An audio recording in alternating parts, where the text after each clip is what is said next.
ఇదే నా పల్లెటూరు, ఇదే నా తల్లిగారు, మా ఊరి పాడి పంట రాములోరి దీవెనంట.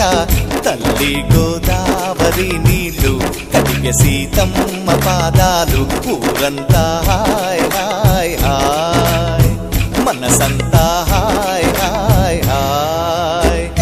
ఇదే నా పల్లెటూరు, ఇదే నా తల్లిగారు, మా ఊరి పాడి పంట రాములోరి దీవెనంట.